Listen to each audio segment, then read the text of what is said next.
Alors c'est tout simplement une journée dédiée au championnat du Gard doublette qui reprend les catégories minimes, cadets et juniors.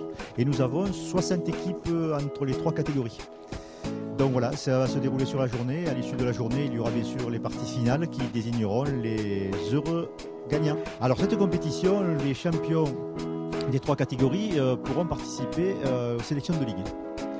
Donc c'est déjà un deuxième niveau, c'est-à-dire ça reprend tous les 5 départements du Languedoc-Roussillon. Alors ce sont les clubs du Gard. Tous les clubs ne sont évidemment pas présents parce que tous les clubs n'ont pas des jeunes joueurs. Mais la majorité est venue, il en vient un petit peu de partout, y compris du Haut-Gard, et pourtant nous sommes à Nîmes. Donc c'est très intéressant, ça prouve l'intérêt des uns et des autres pour ce type de compétition. Alors les éducateurs, puisque je suis éducateur, mais les éducateurs en général travaillent dans l'intérêt des enfants, ça va de soi, sinon pourquoi être éducateur? Mais en fait c'est leur permettre à la fois de réaliser leur passion et à la fois de faire un sport. Parce que qu'on le veuille ou pas, c'est contesté, mais c'est un vrai sport. Dans la mesure où il faut à la fois de la précision, comme dans d'autres sports, et de l'endurance, comme dans d'autres sports aussi. Donc c'est un peu un mélange des deux. Certes, ce n'est pas très remuant, mais c'est aussi un sport. Donc notre but, c'est à la fois de permettre aux jeunes de s'amuser, mais aussi d'acquérir un niveau qui leur permette de participer en tant que sportif. Voilà. Tout d'abord, je pense que le comité du Gard est tout particulièrement porté sur les jeunes. Donc, puisque nous avons fait un maximum au niveau de la Ligue pour que ce championnat du Gard qui n'aboutissait pas sur un championnat de France puisse aller sur une autre compétition qui est une compétition de Ligue qui aura lieu l'année prochaine. En ce qui concerne cette organisation, on verra l'année prochaine ce que ça donne, mais je pense que ça va motiver les jeunes puisque cette année on a quand même un très grand nombre d'équipes inscrites ici à l'AEM. Alors 60 équipes, est-ce que c'est un record ou pas? Parce que tu es plus ancienne que moi dans la fédération. Un record, je ne sais pas, mais en tous les cas, pour les dernières années, c'est sûr que c'était plutôt faible et que là, je suis assez satisfaite de l'inscription. D'autant qu'en plus, on a un très beau temps et on est à l'extérieur, ce qui ne gâte rien. Voilà. Peut-être un dernier mot pour préciser un petit peu plus l'engagement du comité du Gard au niveau des jeunes, notamment en matière de participation sur un certain nombre de manifestations et ainsi de suite. Est-ce que tu peux dire un mot là-dessus? Moi, je ne suis pas complètement impliquée dans la commission des jeunes, bien que je sois chef de secteur et que j'y siège forcément de droit. Mais bon, je crois qu'il faut que le comité se motive pour recruter des jeunes, parce que je crois que cette année, encore malheureusement, les licences sont en chute. Donc il faut absolument qu'on organise des manifestations, style, je sais qu'il va y avoir un national à Uzès, à Saint-Quentin-la-Poterie, et peut-être que grâce à ça, ça va repartir. En tous les cas, il faut maintenir tous ces concours jeunes autant que faire se peut, et que ces championnats soient réalisés comme ils le sont à l'AEM, sur un cadre magnifique, avec une organisation superbe, des jeux bien tracés, et une équipe qui se motive à 100%.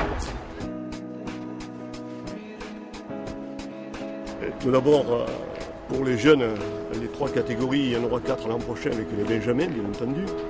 Mais tout ce qui est petit, Benjamin, minime et cadet, il y a encore une très bonne mentalité. Malheureusement, les juniors se considèrent beaucoup comme des seniors.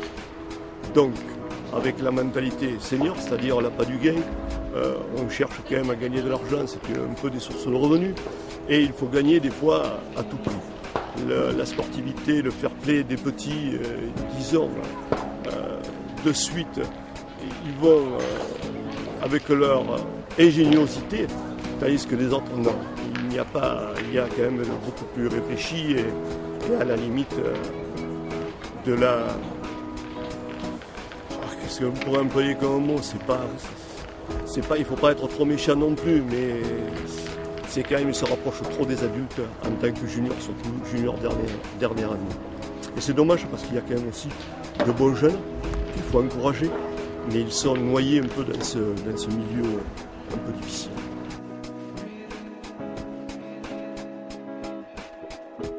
Mais déjà avec mon métier en tant qu'enseignant, je crois que c'est là où il faut mettre l'éducation en premier, mais éducation à la fois scolaire mais aussi familiale. Je crois qu'on a beaucoup de jeunes qui sont aussi les reflets de notre époque. Il faut gagner de l'argent vite fait à n'importe quel prix. Alors, si on pouvait terminer sur une note un peu plus optimiste, tu vas peut-être nous dire qu'il y a quand même des espoirs quelque part. Oui, mais heureusement, sinon je n'aurais pas été enseignant. Donc je crois qu'il faut reprendre un petit peu en main. Il faut former les jeunes, les minimes et les cadets de façon à ce qu'ils fassent de bons juniors. Et puis les juniors, les encadrer très, j'allais dire un peu sévèrement, de façon à ce qu'ils soient toujours dans le droit chemin.